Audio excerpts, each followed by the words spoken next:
What we're going to do is this in Nairobi. We'll change the governance structure. We're going to have 5 boroughs in this city: Nairobi North, East, West, South, and Central.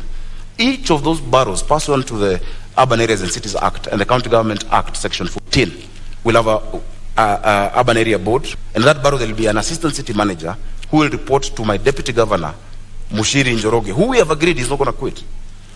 They will report to Mushiri Njoroge, and Njoroge Mushiri is going to be the chief city manager. Now, once you localize them to an area, that these few sub-counties, these are who will deal with garbage, these are who will deal with water, these are who will deal with education and all those issues, then you reduce the capacity of that corruption. Bwana Igathe, unakubali muda wako umekwisha, samahani seneta. Bwana Igathe, unakubali kwamba mapendekezo anayotoa ndio yataweza kukabili wale ambao wanaona kama cartels katika county ya Nairobi? Samahani, muda wako umekwisha seneta.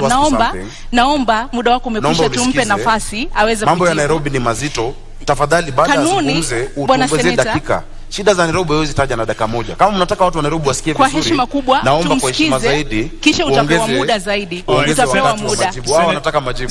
Senator Sakaja,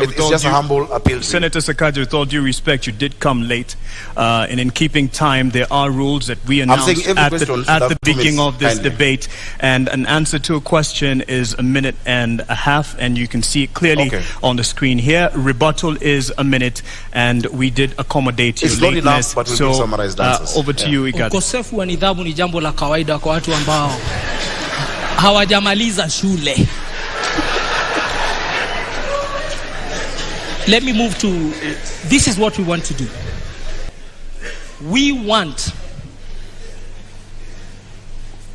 to improve the society in Nairobi by ensuring we tackle the issue of hunger and depravity in the city, by tackling the issue of poor access to education in the city and poor quality access to healthcare.